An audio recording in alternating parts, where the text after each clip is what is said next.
गुरुपौर्णिमा. गुरुपौर्णिमा हा दिवस कशासाठी आपण साजरा करतो? आपल्या गुरूंच्या प्रती आपला आदर, आपला प्रेम ही भावना व्यक्त करण्यासाठी आपण गुरुपौर्णिमा हा दिवस साजरा करतो. बरं, गुरुपौर्णिमेच्या खूप साऱ्या कथा आहेत. त्याच्यामध्ये सगळ्यात प्रसिद्ध कथा कोणती आहे? तर बरोबर, एकलव्य आणि द्रोणाचार्य. गुरु हे आपल्या आजूबाजूला सगळे असतात.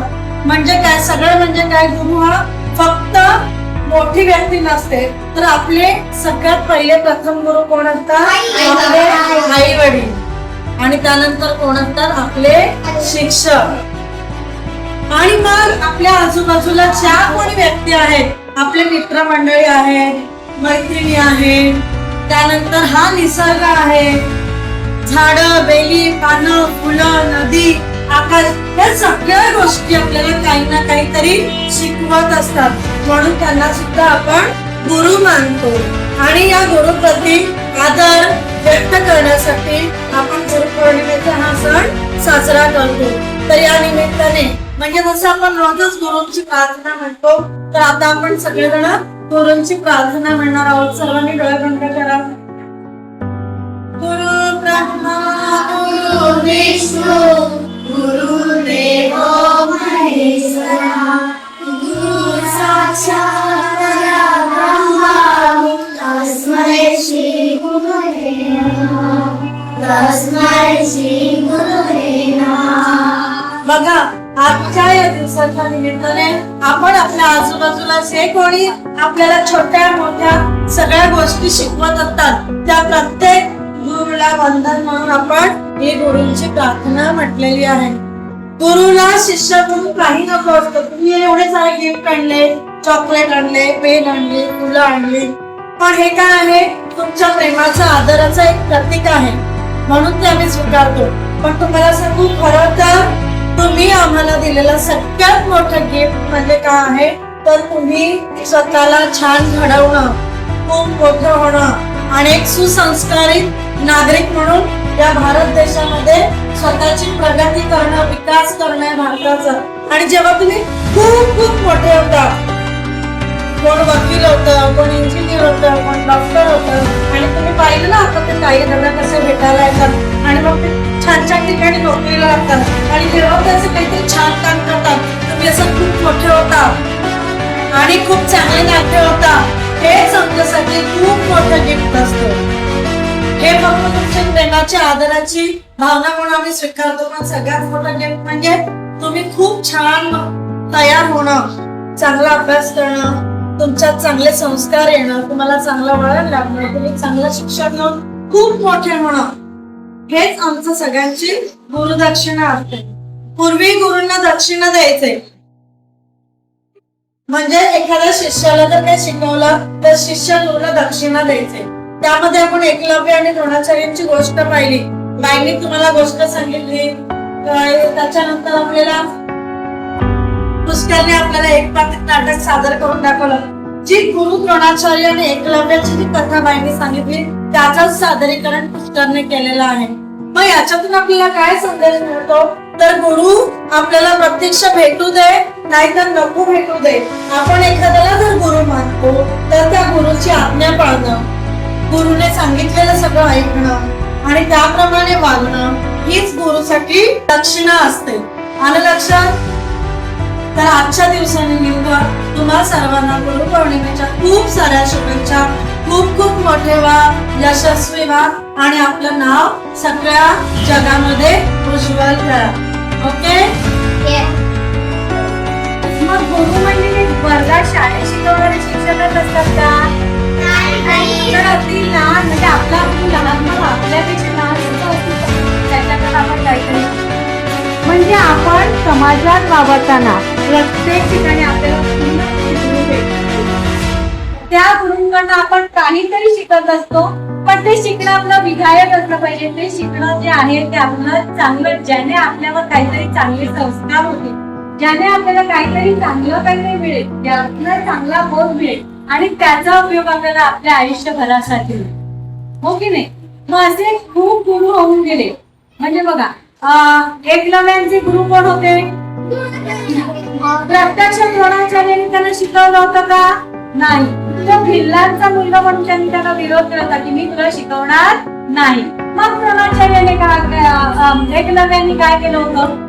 त्यांचा पुतळा उभा केला होता जंगलात आणि त्यांना त्यांच्या पुतळ्याला दररोज वंदन करून ती आपली धनुर्विद्या शिकली आणि ते इतकी धनुर्विद्या तितके पारंगत झाले की अर्जुनापेक्षाही श्रेष्ठ धनुर्धारी होते ते आणि अर्जुनापेक्षा ते सर्वश्रेष्ठ होऊ नये म्हणून जेव्हा गुरु द्रोणाचार्य एकदा जंगलात त्यांनी पाहिलं की एकाच वेळी कुत्र्याच्या तोंडात बाण सोडून त्यांनी एकलव्याने त्यांचं भुंकणं बंद केलं होतं या द्रोणाचार्यांच्या सोबत असलेल्या कुत्र्याचं, तेव्हा द्रोणाचार्यानं कळलं की हा जो धनुर्धारी आहे हा खूप सर्वश्रेष्ठ धनुर्धारी आणि म्हणून त्यांनी जेव्हा तिथे ते प्रत्यक्ष एकलव्याला भेटले तेव्हा एकलव्याने त्यांना वंदन केलं आणि त्यांना सांगितलं, त्यांनी त्यांचा पुतळा पाहिला आणि तेव्हा त्यांनी सांगितलं की तुझ्यासारखा धनुर्धारी मी पाहिला नाहीये.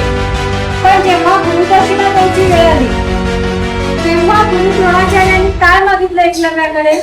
उजव्या हाताचा अंगठा. आणि एकलव्याने सुद्धा अंगठा तो दिला कारण त्यावेळेला त्यांच्याकडे म्हणजे गुरूंना परत पाठवायचं नाही, गुरूंची इच्छा पूर्ण करायचीच आहे. आणि तो अंगठा दिल्यानंतर त्याला एकलव्यालाही माहिती होतं की आपली धनुर्विद्या कुठेतरी कमी होणार आहे, आपल्याला पुढे एका धनुर्विद्येसाठी अंगठा तर आवश्यक आहे ना बाण चालवण्यासाठी.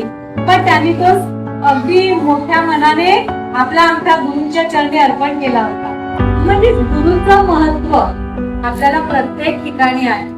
मग ते आपले शाळेचे शिक्षक असो, आपले आई वडील असो, आपल्यापेक्षा आपले लहान भावंड असो किंवा आपली मोठी, प्रत्येकाकडनं आपल्याला काहीतरी शिकायला मिळतं आणि आपण स्वतः सुद्धा आपल्याकडनं काहीतरी शिकत असतो. शिकतो ना आपण काहीतरी नवीन आपल्याकडनं जेव्हा घडतं तेव्हा ते शिकणं सुद्धा एक आपल्याला काहीतरी नवीन देऊन जातं. म्हणजे प्रत्येक ठिकाणी गुरु हा आपल्याला भेटतो, त्यामुळे गुरुचं स्थान आपल्यासाठी श्रेष्ठच असतं. मग कधी आता तुम्ही शाळा सोडल्यानंतर बरं आता ही मुलं येतात ना, ती शिक्षकांकडनं म्हणजे आपल्या शिक्षकांकडनं काहीतरी शिकून केलेली असतात, त्यांच्यावर तुमची काहीतरी संस्कार केलेले असतात. त्यामुळे त्यांना गुरुचं महत्व कळलेलं असतं किंवा गुरु आपल्यासाठी आहे ही भावना त्यांच्यासाठी खूप असते आणि म्हणून ते सतत भेटायला येतात शिक्षकांना. आज शाळा सोडून 4-4, 5-5 वर्ष झाली त्यांना, पण त्यांनी शिक्षकांना सोडलंय का भेटणं? नाही.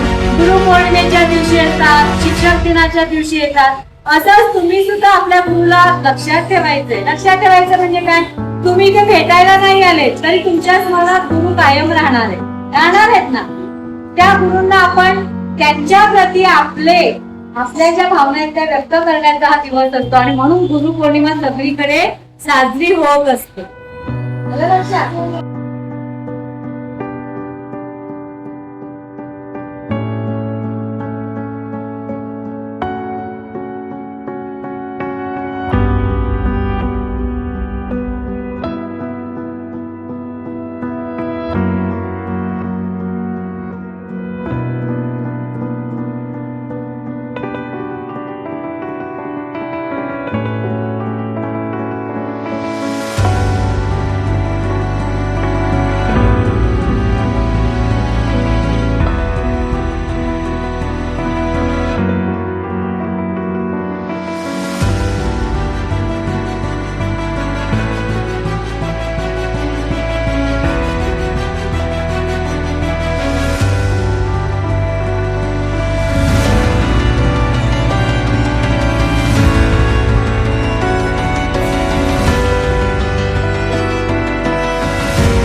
शुभेच्छा. हे बघा बाळांनो, तुम्ही ना हे सगळे आमच्यासाठी गिफ्ट आणतात ना, याहीपेक्षा तुमचं आमच्यावर असणारं प्रेम, शिक्षकांप्रती असणारा आदर, हेच आमच्यासाठी खूप मोठं गिफ्ट आहे. आणि ज्या दिवशी तुम्ही खूप खूप मोठे व्हाल, यशस्वी व्हाल आणि तुमच्या आयुष्यात खूप काहीतरी छान कराल ना, त्याच्यापेक्षा सर्वात मोठा गिफ्ट आमच्यासाठी जगामध्ये कुठलंच नाही. आलं लक्षात सर्वांना? तुमचे सगळे ग्रीटिंग कार्ड वगैरे तुम्ही बनवले, खूप सुंदर बनवले. आणि असं कुठलेही गुरु किंवा शिक्षक आपल्याला भेट मिळावी म्हणून अजिबात शिष्यवृत्ती करत नाही. आलं लक्षात? तुम्ही आमच्यासाठी खूप मौल्यवान आहात. तुम्ही आहात म्हणून आम्ही आहात. शिष्य असला तर गुरु असतो, गुरु हा शिष्यासाठी असतो. बरोबर? इतक्या वर्षापासून आपण गुरु द्रोणाचार्य आणि एकलव्य यांची गोष्ट सगळ्यांना ऐकतो. बरोबर? ही गोष्ट आपण ऐकलेली आहे. किती जणांना माहिती आहे? Very good. पण तरी सुद्धा आज आपल्या वर्गामध्ये पुष्कळ गुरु द्रोणाचार्य आणि एकलव्य यांची कथा आपल्याला गुरुपौर्णिमेच्या निमित्ताने एकपात्री नाट्यामध्ये सादर करणार आहे. आपण सगळ्यांनी छान बघूया आणि याचा आनंद घेऊया. ओके, रेडी आहात? ये बसे.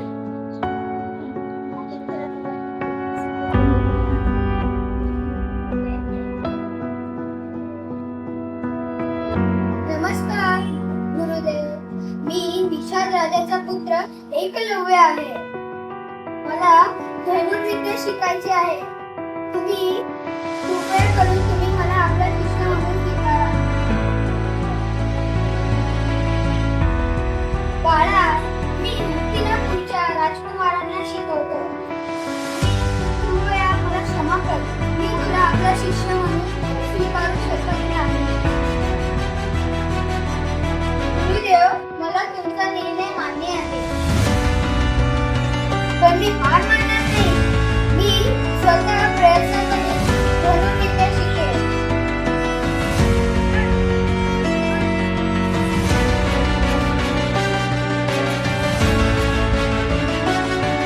ही आहे माझ्या गुरुजींची मूर्ती. मी ह्यांच्यासमोर धनुर्विद्यांचा सराव करेन.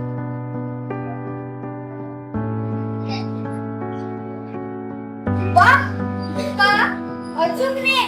बाळा, तुझे गुरु कोण? माझे गुरु तुम्हीच आहात. मी तुमच्या मूर्तीसमोर उभा राहून धनुर्विद्येचा सराव करत होतो. तर मी तुला गुरु आहे, तर तू मला गुरुदक्षिणा देशील? हो, नक्की. तुम्ही जे मागाल ते मी देईन. तर तू मला तुझा चांगला गुरुदक्षिणा म्हणून दे.